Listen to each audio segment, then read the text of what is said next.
Perkenalkan, nama saya Sri Murni Nurmena Sinamo dengan NIM 250601216, unit kerja SMP Negeri 1 Salak, nama LPTK YKN Tarutung, materinya Allah Penyelamat untuk kelas 7.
Menciptakan semuanya, segala sesuatunya, mulai dari hari pertama sampai hari terakhir. Kemudian coba hubungkan dengan sekarang kita mengajarkan tentang Allah sebagai penyelamat. Kira-kira gimana hubungannya? Siapa bisa coba angkat tangan satu orang, kasih pendapat. Ayo. Siapa bisa kira-kira menghubungkan materi yang lalu dengan hari ini? Ayo. Boleh bisa? Ayo, coba kasih pendapat dulu. Hubungkan Allah yang berkarya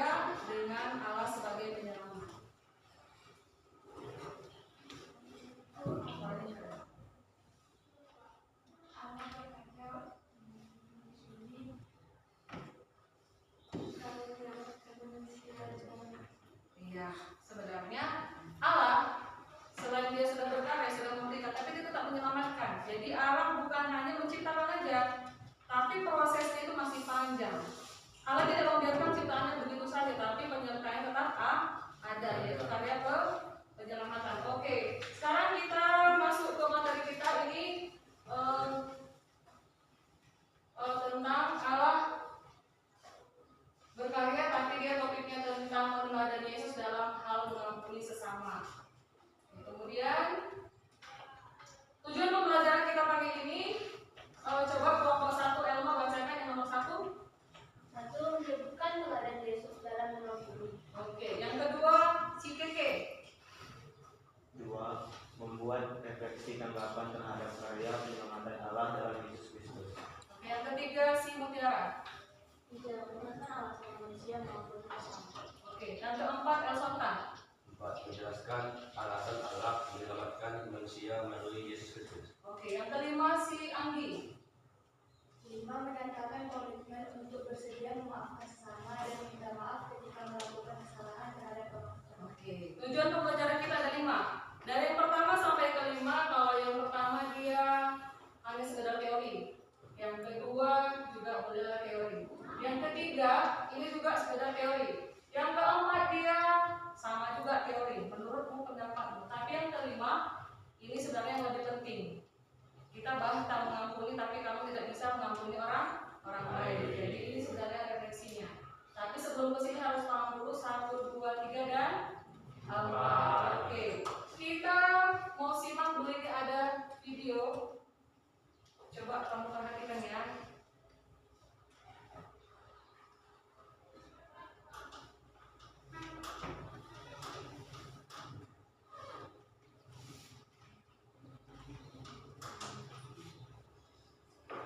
Yesus ditangkap oleh pasukan Romawi atas perintah imam besar Yahudi.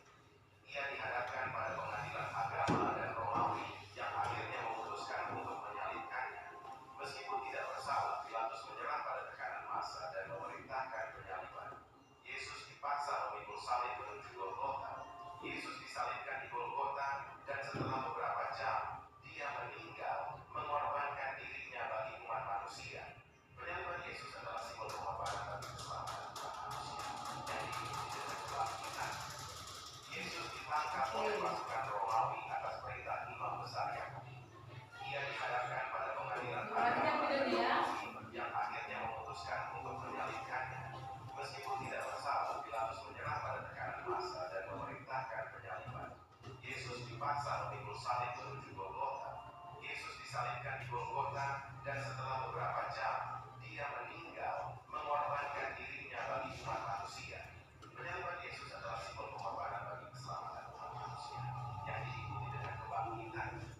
Yesus. Oke, sampai di situ. Kira-kira dari video tadi apa yang bisa kamu perhatikan? Siapa bisa? Kira-kira apa yang bisa kamu dapatkan dari video yang tadi? Oke, kelompok 1.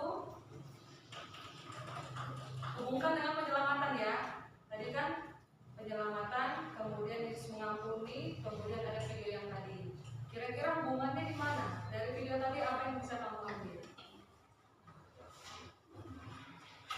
Kelompok 1. Ada yang bisa dari kelompok lain? Kelompok lain? Ada? Ada yang bisa dari kelompok lain? Dari kelompok 4? Ada? Ada yang bisa?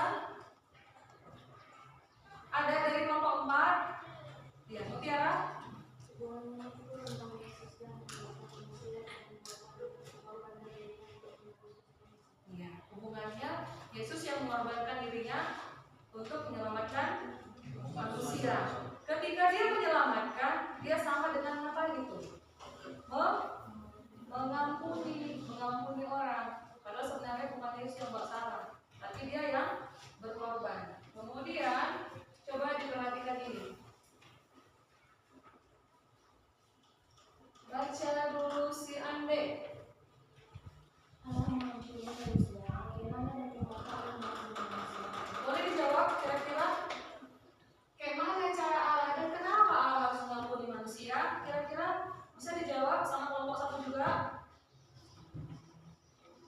Bagaimana cara Allah mengampuni manusia?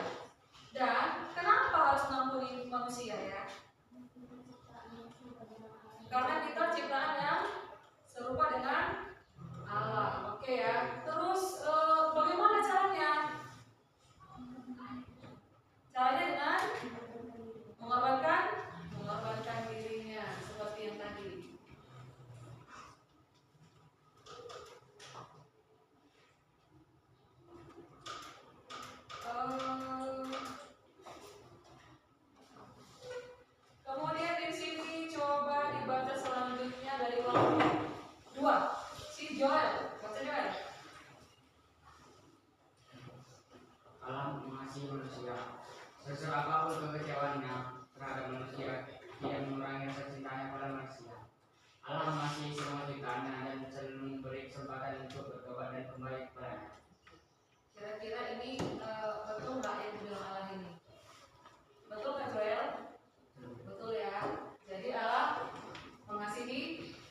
manusia. Kalau refleksimu di sehari-hari, kira-kira kamu berapa kesalahan yang kamu buat satu hari? Gak terhitung ya, sama ibu juga gak terhitung. Tapi kan biasanya itu akan membuat Allah kecewa. Tapi Allah tidak memperhitungkan itu. Dia selalu mengampuni. Oke, yang nomor 2 dari kelompok 3. Ayo, mari yang keras bacanya. Karena Allah adalah Allah yang Maha Pengampun. Ia bersedia mengampuni manusia yang bertobat dan berbalik kepadanya. Ketika Yesus ditanya beberapa kali kita harus mengampuni orang yang bersalah kepada kita, maka Yesus menjawab 70 kali 7, yang artinya bahwa pengampunan itu tidak terbatas setiap kali. Setiap kali kita membuatkan kesalahan.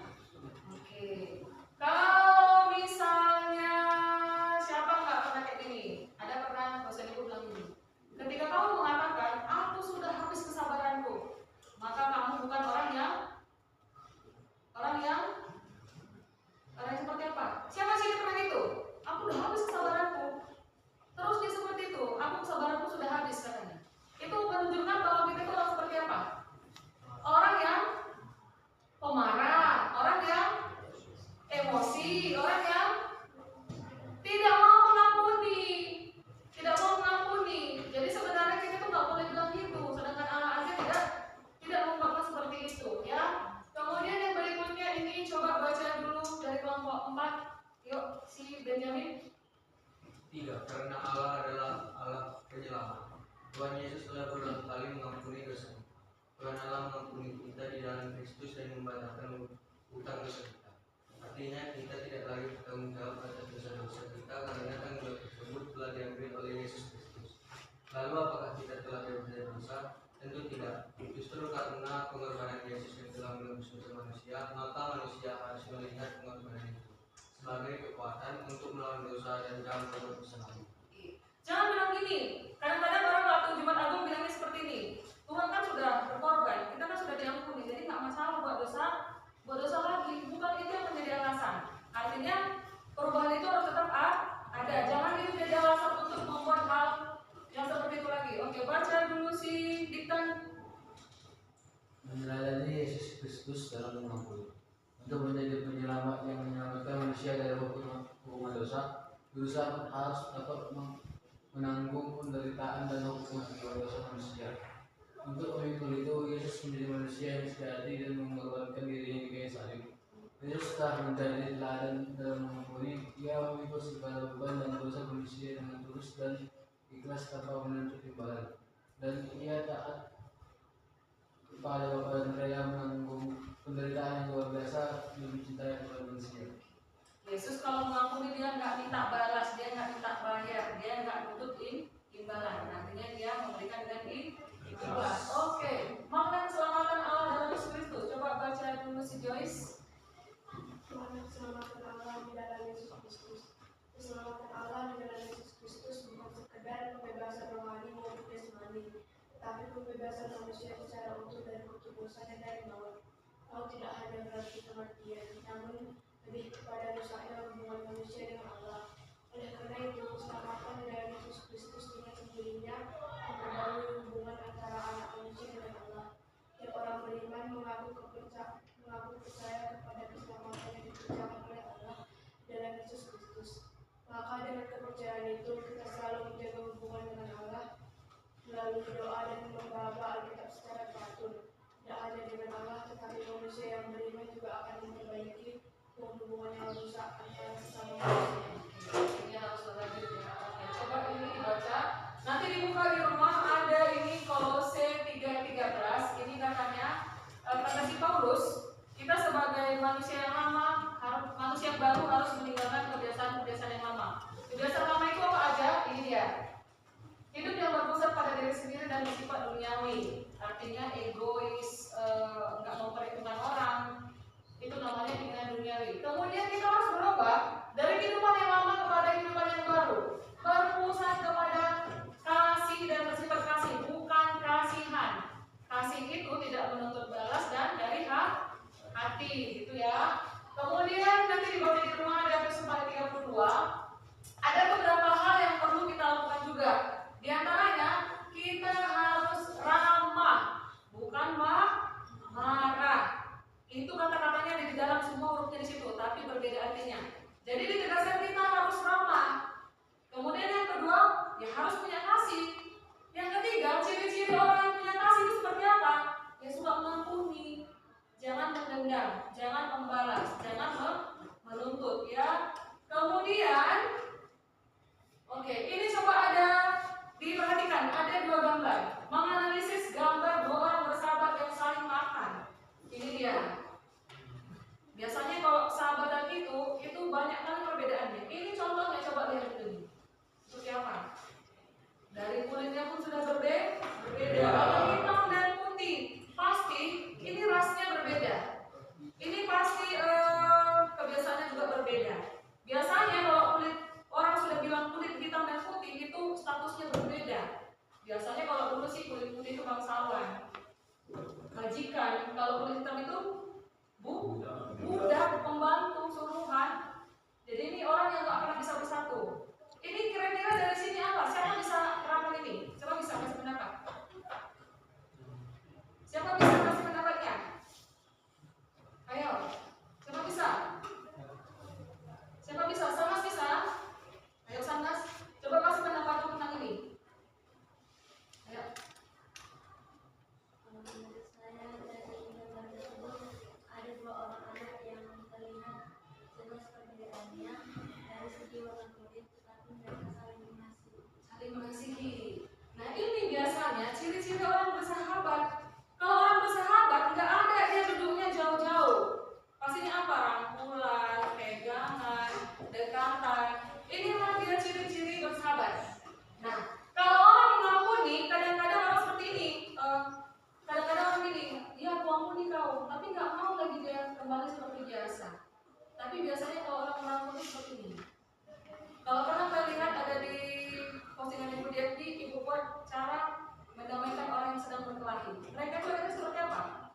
Ada satu pijakan yang anak yang berantem dikasih di satu pijakan. Maka mereka akan berusaha untuk berdiri bersama. Caranya seperti apa? Berpelukan, merangkul, itu artinya bersahabatan ya. Kemudian di sini ada yang harus digaet 16. Ini semuanya kayaknya hafal mati nih. Sama-sama kita bilang yuk. Ayat ini mengungkapkan 1, 2, 3 ya. Ayat ini mengungkapkan isi hati dan tujuan Allah dalam menyelamatkan manusia. Yesus sebagai pendamaian dari Allah yang penuh kasih. Ini karena begitu besar kasih Allah akan dunia ini, sehingga Dia telah mengorbankan anaknya yang tunggal, anak tunggalnya dikasihnya. Jadi ini sebenarnya dasar kita untuk saling mengasihi, dan kita itu nggak boleh memperhitungkan hal-hal yang lain. Kemudian di sini ada aktivitas yang kedua, ada perumpamaan tentang orang yang utangnya sudah dilunasi, namun dia sendiri menuntut orang yang berutang untuk membayar. Misalnya ibu punya utang sama si Amsal. Utang ibu dilunas, ibu punya utang sama si Amsal. Kemudian kalian punya utang sama ibu. Utang ibu dilunaskan oleh si Amsal, tapi ibu nggak mau utangnya si Kania ibu lunaskan. Utang saya dilunaskannya, tapi ibu tetap nagih sama si Kania. Jadi kalau si Amsal sudah melunaskan utang saya, maka hendaknya ibu juga melunaskan utang si Kania. Sama seperti itu, jangan cuma mau untungnya aja, cuma mau enaknya. Oke, ini nanti ada kegiatan, coba dibuka LKPD. Ada LKPD yang ibu sampaikan di situ di masing-masing kelompok. Coba itu sudah ada berdasarkan minat dan bakatnya. Kemudian dipahami, boleh dijawab.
Mika. Manfaat mengampuni bagi diri sendiri adalah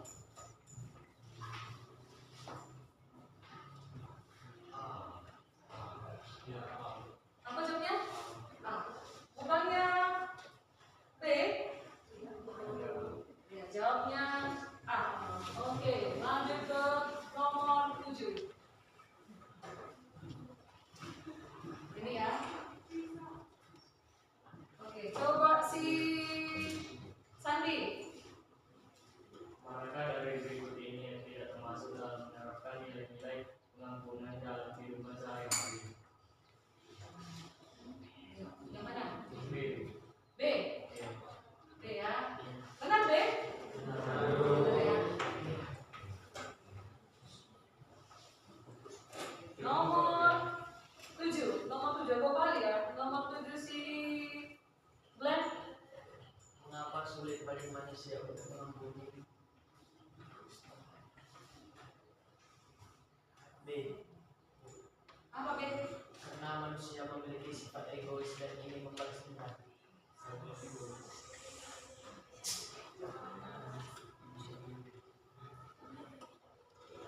Nomor 8. 3 lagi. Oke, coba baca si John. Komitmen untuk memaafkan kesalahan orang lain. Memaafkan. Komitmen untuk memaafkan kesalahan orang lain menunjukkan bahwa kita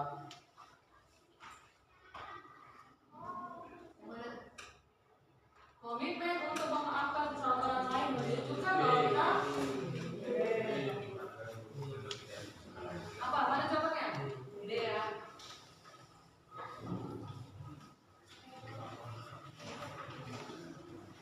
Yang ke-9, Christopher. Apa perbedaan antara memaafkan dan melupakan?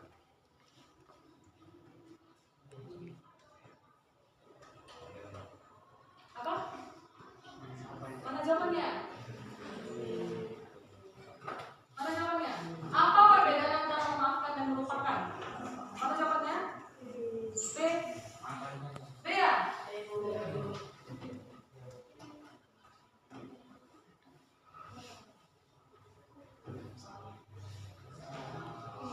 Jawabannya benar. Yang terakhir si siapa yang belum ini? Endah. Mengapa tidak bisa tolong muda dalam kapasitas yang diberi kita? Ayo. Kenapa kisah-kisah pengampunan dalam kita penting untuk sama kita? Supaya agar kita terinspirasi. Oke, jawabannya benar. Semua berarti skornya 100. Itu masih tahap yang mudah. Tahap yang mudah ya. Jadi mungkin untuk berikutnya akan ada soal-soal yang lebih kompleks lagi dari itu. Ya. Jadi dari kuis itu kamu boleh tahu banyak refleksi di dalamnya. Kemudian ada LKP yang boleh kamu kerjakan. Boleh kamu kerjakan, silakan dikerjakan. Ya, nanti di rumah dikerjakan dan boleh dikumpulkan. Kemudian ada di sini LKP yang untuk ini. LKP untuk yang visual coba dibuka. LKP untuk yang visual. Peluk hangat mengampuni. Peluk hangat mengampuni di situ ada kamu diarahkan untuk membuat sebuah gambar. Sebuah gambar seperti seseorang yang sedang mengampuni. Ya, ekspresinya boleh dibuatkan di dalam bentuk lukisan atau poster ya, atau gambar. Sampai di sini ada yang mau ditanyakan? Ada? Kalau tidak ada, kira-kira refleksinya hari ini. Refleksi hari ini kira-kira dari pembelajaran hari ini apa yang kamu dapatkan? Masalah mengampuni, masalah alam menyelamatkan, dan pengampunan oleh Allah. Kira-kira apa refleksi yang boleh kamu dapatkan hari ini? Saya coba. Iya, Mutiara. Karena suaranya enak.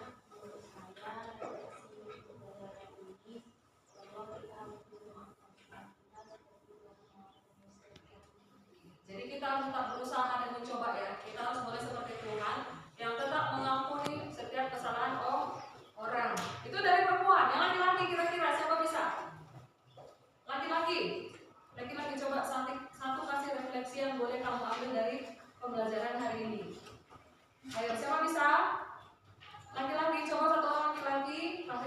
refleksimu setelah menerima pembelajaran hari ini? Siapa bisa? Siapa bisa? Mika bisa? Ayo Mika. Apa refleksi yang boleh kamu ambil dari pembelajaran hari ini? Ayo Mika.